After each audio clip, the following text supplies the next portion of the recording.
When our calendar turns to January in the Quantum School of Zen, it is what we call Kyolche time. Kyolche literally means tight Dharma. So it's a time of deeper practice, for many people more intensive practice. In our head temple in Providence, Rhode Island, last Saturday they began a 90-day meditation retreat where basically they follow our general retreat style, which means wake up is about, they may have modified the schedule a little bit, but let's say wake up is at about 4:30 in the morning, and we do bows at 4:45, and basically from 4:30 in the morning till about 9:30 at night, there is the retreat schedule. So there are, of course, breaks during the retreat, but breaks don't mean stopping the retreat. And so for many of us, break times during a retreat are more difficult than the intensive practice time of the retreat because you're still expected to follow your practice. In the traditional setting and in our temple in Providence, they do this. There's no electronic devices. There's no online information. You turn inward. And this practice comes from the time of the Buddha, where the rhythm of the year for the monastics would be 3-month rainy season meditation retreat, 3 months out among the people, 3 months back into a meditation retreat, 3 months out amongst the people. And that rhythm is the rhythm of the monastic life. And in our practice, we're lay people mostly, in the United States, very, very much so predominantly. So we follow that rhythm, but that rhythm is including our everyday life. So in our school, we have something we call Heart Kyolche. We talked about this a few weeks ago. And in Heart Kyolche, we actually make practice commitments to ourselves and sometimes publicly that we take our baseline practice in our lives and we try to increase it. We try to up it. Retreat time is a time to turn inward, a time to ask the great question, what am I? A time to look inside. So it just so happened last night at our reading in our after meditation practice, we have this book. These are our Dharma room readings. And actually, these are a series of readings put together by a monastic in our school who lives at the Providence Zen Center named Kwan Hang Sanim. And many of these readings are from Zen Master Bon Soeng. There's some readings from some of the classical teachers like, let's see what I can find here. Well, there's the teaching of Bodhidharma. Huineng is in here, the Sixth Patriarch. There's many different things. But last night's it was interesting because it was a short quote by Carl Jung. So I thought I would just read it to you. It's very short, just to give you a sense of what we're talking about. And so again, this is a quote from Carl Jung. Your visions will become clear only when you can look into your own heart. Who looks outside dreams. Who looks inside awakes. So the human condition, and this is really true for just about all of us, our life is oriented towards what we want, what's going on outside. How can I be with what's going outside? Our energy is constantly going outside. And we lose ourselves in this outside view. He who looks outside dreams. The Buddha said, our life is like a dream, a phantasm, a bubble. That's the last lines of the Diamond Sutra. Some of the most important lines that come from the Buddha. Our lives are like a dream. Whenever I hear that line, I get the old, I don't think it's quite a nursery rhyme, but row, row, row your boat gently down the stream. Merrily, merrily, merrily, merrily. Life is but a dream. And if we don't turn our gaze inward, if we don't ask these great questions, what am I? We get lost in the dream. Even while we're asking these questions, it's so easy to get lost in the dream. So, I've asked, one of the things that we do at Empty Gate Zen Center is during this time of Kyolche, which will go through till the end of March, we ask our Dharma teachers to give Dharma talks and talk about their practices in some ways. And this year I've asked people to take a story in their life that illustrates how practice, how they're sitting, chanting, bowing, and life-questioning practice has influenced their lives. And I've asked people to do it by way of telling a story. So I thought that if I ask other people to do that, I should do that myself. So I've got a story for you, a personal story about me. Maybe I'll have two of them, one from the past and one more present. And it'll give you a little sense of how practice is with me moment to moment every day. Not just when I'm sitting in the meditation hall, but every day. We say always and everywhere, ask this question, what am I? So this goes back to 1981.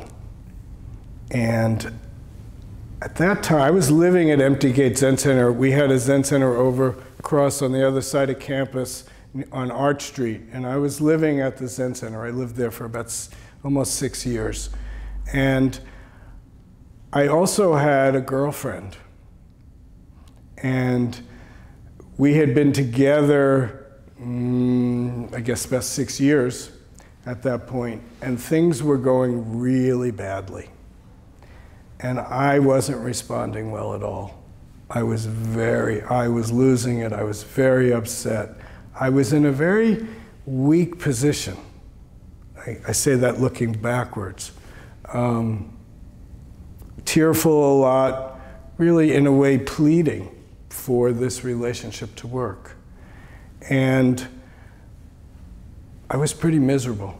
And I'd already been practicing formally. I started practicing Zen in 1975, so it was about 6 years into my practice. I had started doing meditation, I guess formally when I trained with the Transcendental Meditation folks in 1972. And my first time meditating was probably in 1967, so this goes way back. 1967, I was probably 14 years old. But I was miserable. But one thing I had learned from my practice was when I'm miserable, the best thing I can do is go on retreat. So it was winter time, and the 90-day Kyolche was happening in Korea. And this was already later into the winter, so I went back to Providence and sat the last month of the Kyolche. And I got there and I was miserable. Teary, just really miserable. In a way more miserable than probably I've ever been since, and maybe even before. Although I can think of 1 or 2 times before. So it's like, what else to do? Sit down and ask the great question, what am I? What is this?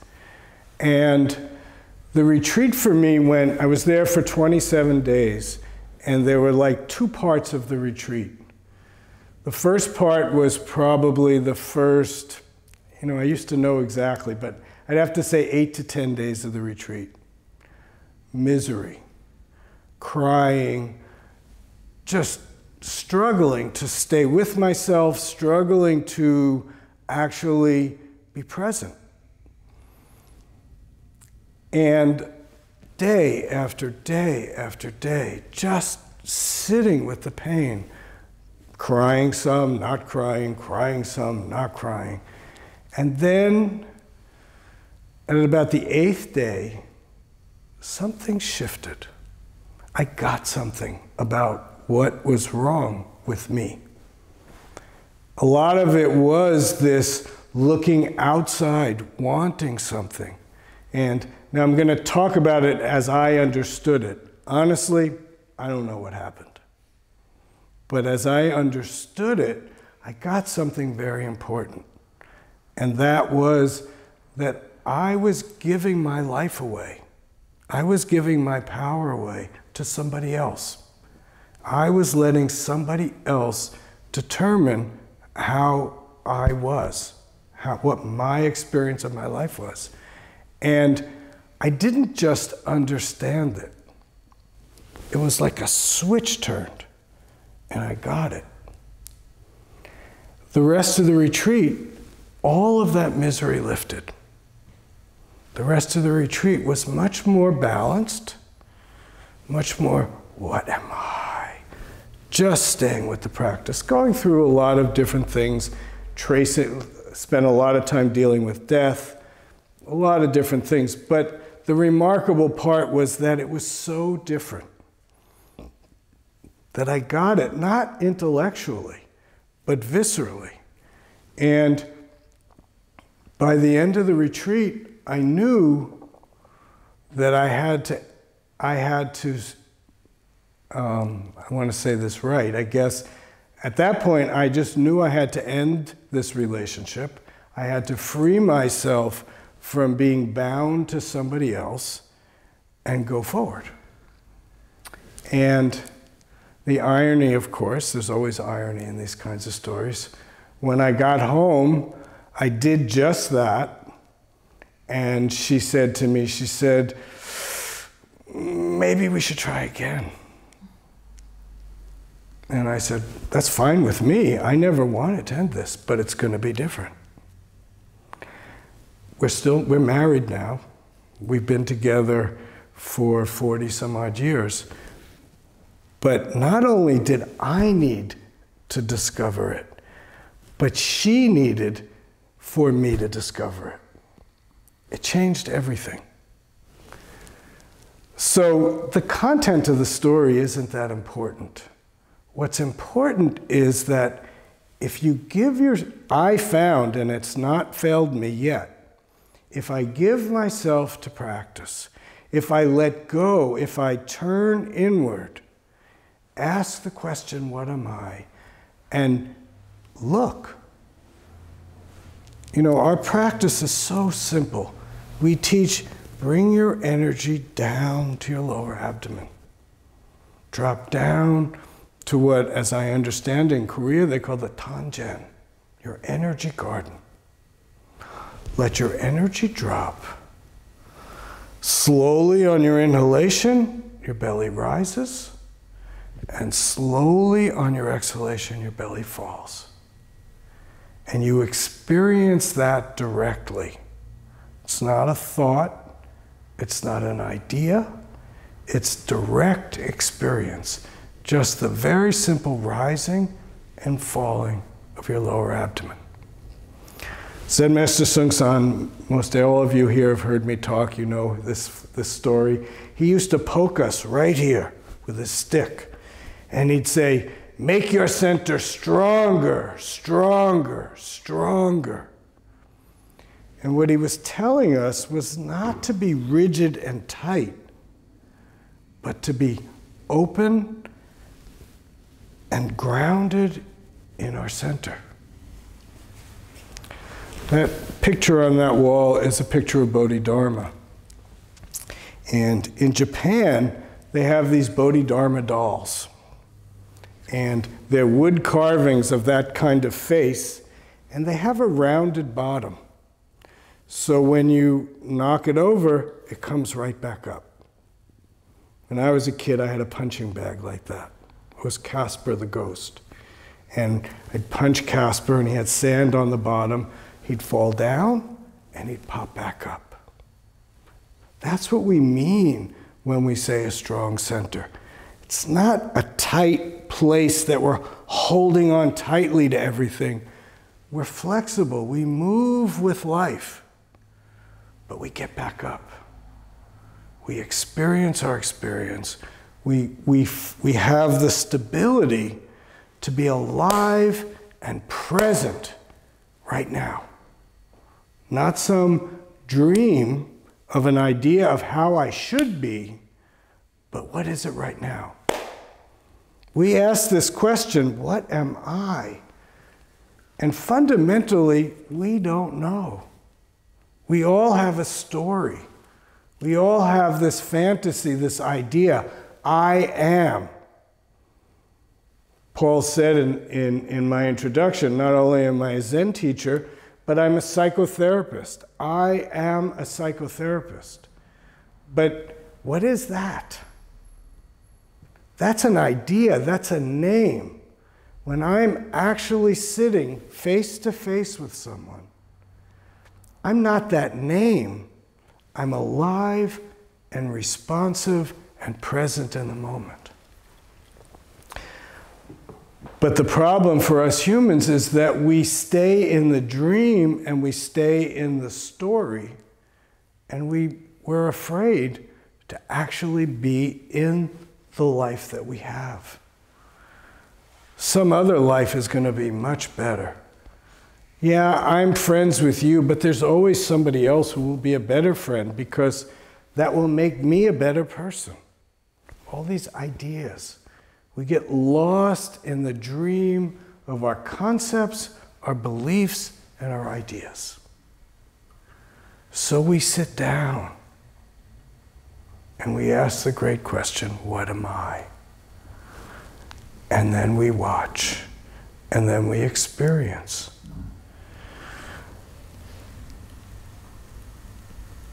We have a retreat schedule here at Empty Gate that, of course, it goes around and around and around. 1 year goes into the next. It's just around and around and around. We've been in this building for over 20 years now.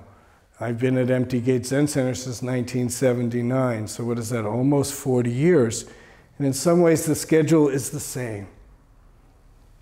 I maybe pretend, back in the older days, the schedule might have been a little bit different.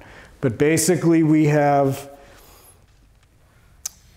5 3-day meditation retreats every year, every other month. 1 week every year, we have an 8-day sit. And in the months that we don't have a 3-day or an 8-day sit, we have a 1-day sit.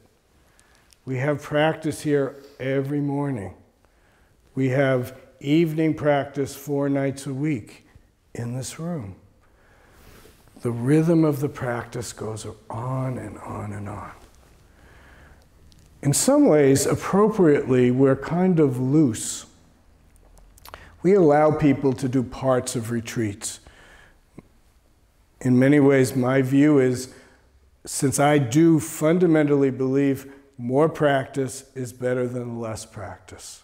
So if you can come for a day of a 3-day retreat, great. On the 8-day retreat, we're a little bit more, we hold the schedule a little bit tighter, but even there, if you can come for a full day, come for a full day. That's great. Better do that than don't do that. Because there's value of training ourselves to go inside, ask the great question, and practice observing, being in this present moment. The other side of that flexibility, though, is that there's incredible power of doing all of it. And, you know, when I was thinking of that talk and this talk, and I was thinking about that experience I had going to Kyolche, if I only had sat 1 or 2 days, I wouldn't have gotten to it. It just would have had its own experience, but I wouldn't have gotten to the depth that I needed to get to see myself. Because we're shrouded in these concepts and ideas and beliefs and desires and fears and assumptions and all these things, they just cloud our view. And unless we take the time to slow down, to go inside, we don't see through them. So, I wish I told the story and said, it took me 8 days to get to that point. Because I want to encourage you, take some time off. Come to the 8-day retreat. Maybe even better than that, take 2 or 3 weeks off and go to Providence. If you want a real adventure, and it's not too late because the Kyolche in Korea is going on for, I believe, another 3 or 4 weeks. Go there. Or else go to Hong Kong. There's a couple more weeks in Hong Kong. In Warsaw, Poland, they're on the same schedule as we are in Providence. You can go to Warsaw and sit out in it's just outside of the city. It's kind of suburban countryside. They've got some nice acreage. You get the same experience at the Providence Zen Center. We've got 50 acres. The temple where we do the Kyolche is on the other side of a beautiful pond. You get to walk in the woods every day. It's very quiet. Here at Empty Gate, we're always tempted to pick up our phone, make sure we're not missing something. They don't quite have you check it at the door in Providence, but you don't pick up your phone there. So I want to encourage you, take this time. We don't know when we're going to die. We don't know what's happening next. Take this moment. You're all here for a reason. Apply yourself. This is your chance. You can do it. So, in the spirit of what I'm asking the Dharma teachers and Dharma teachers in training to do, I'm going to end with one more story. Empty Gate Zen Center is expanding. We're in the process. Actually, there's a building already bought in Boise, Idaho. Many of you know Clinton, a member of our Zen Center who lives in Boise, Idaho.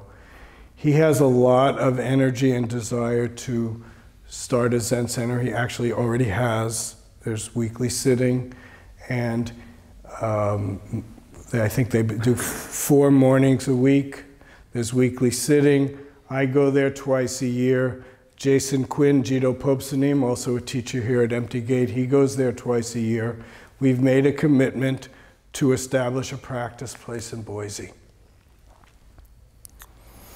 So I've got a pretty good business mind, but I'm not a businessman. I'm a psychotherapist, I'm a Zen teacher, and in many ways I'm an old hippie. And a lot of that kind of stuff is not really what I was interested in focusing on in my life. And yet, I'm also spearheading this project. And through let's just say what the latest iteration of this now is, Empty Gate Zen Center is poised to look for a mortgage to take over the mortgage that Clinton has already bought and buy the property from Clinton, actually, so that the ownership will be clear and our 501c3 church status will be clear, and we'll own the building. So that means I've got to talk to bankers, I have to talk to lawyers, and I have to carry the weight of this project. Not all of it, but my part. Sometimes I get discouraged. Sometimes I think, I don't want to do it. Sometimes I think about it too much. But I have my practice to draw upon, to work with the experience that I'm going through. So the first thing is, like I said, I've been doing this training for, I guess actually, if you go back all the way to 1967, I've been practicing for 51 years. There were some gaps there early days, but not really since 1975. So It's still over 40 years, almost 50 years. Practice is in my veins. When I find myself getting lost in the dream and the fantasy of my ideas about this project, I return to Kwanzaa Boso. I use my mantra practice. Kwanzaa Boso, Kwanzaa Boso, Kwanzaa Boso, Kwanzaa Boso, Kwanzaa Boso, Kwanzaa Boso, over and over again. Not that it's not a magical incantation. It's a practice of stabilizing my mind and heart and body, returning to just now. The fantasy side of me would like to tell you that I never have any problem with this. I've completely let go of everything, and I'm free. I think that was my image back in 1975, that that was what was going to happen. And all I can tell you is what I have learned is a way to work with things like that Bodhidharma doll. When I fall, I can come back up. Sometimes just like this. Sometimes it takes me a while. Sometimes it's 1,000 Kwanzaa Bosals. Sometimes more, sometimes less. I'd like, our gaining mind would think it should be instantaneous. 1 Kwanzaa Bosal should be enough. 1 Kwanzaa Bosal is great. 10,000 Kwanzaa Bosals is wonderful. When I feel myself losing my center, I've learned viscerally to identify it. And I have a way to return. I slow my breath. I feel my lower abdomen. I breathe slowly in. I breathe slowly out. And I ask, what is this? Right now, what is it? And I can feel with my body. And I can be aware of the thoughts and the sensations, the emotions, and with that awareness, I can return. With practice, we learn that we can use everything to wake up. Right now. Wake up from the dream. But it's not just once. It's now, now, now, now. Come back, come back, come back. And we can use this practice to inform our lives and really transform it. And as our great teacher, Zen Master Bon Soeng taught, we practice to attain our true self and to help this world. We're always giving it away. Sometimes in Buddhism you hear this idea of gaining merit. In Zen, we're always giving the merit away, not for me. It's a wonderful line. Zen Master Bon Soeng was teaching Zen as he was learning English. So in many ways, he had these simple aphorisms that helped us practice.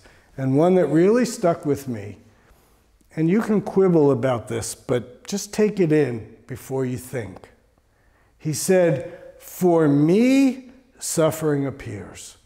For all beings, no suffering." Give it away. If you try to accumulate things, all you end up really is with greed and all the repercussions of greed. But as you give it away, as you open your heart and offer whatever it is that you've learned or whoever you are, if you give yourself to the situation, that's where suffering disappears and you actually find freedom. What the Buddha taught was about liberation.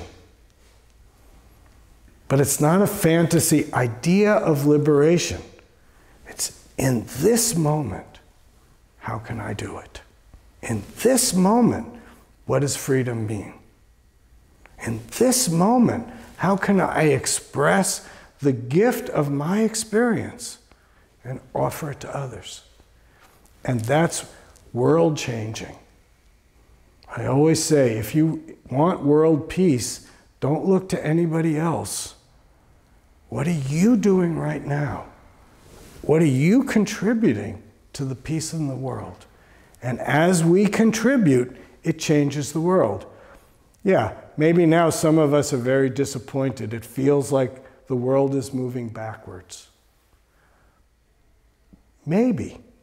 And there's a lot of good rational reasons to believe that. But just remember that we don't know. We don't know what forward is, and we don't know what backward is. Follow your belief, follow your passion, follow your sense of justice, and do it. Don't wait for somebody else to do it. But if you're a practitioner, that means completely engage. Let go of yourself and do it. And then pay attention, learn from your experience. And I guess just to close, again, I want to encourage everyone, practice, practice, practice. And when you feel like you've finished doing that, practice, practice, practice. Eating practice, sleeping practice, shitting practice, loving practice, driving practice, sitting practice, chanting practice, bowing practice, interview practice, talking practice. It's all practice. Orient your life. Allow yourself to sink in and use this Kyolche time to sink in.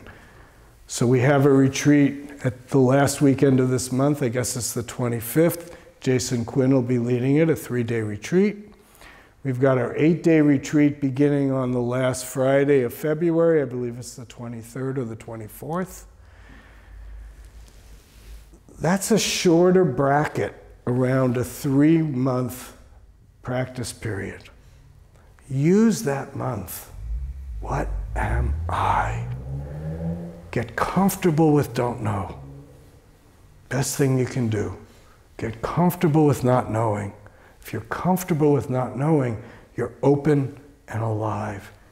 Use your wonder and curiosity to inform your life.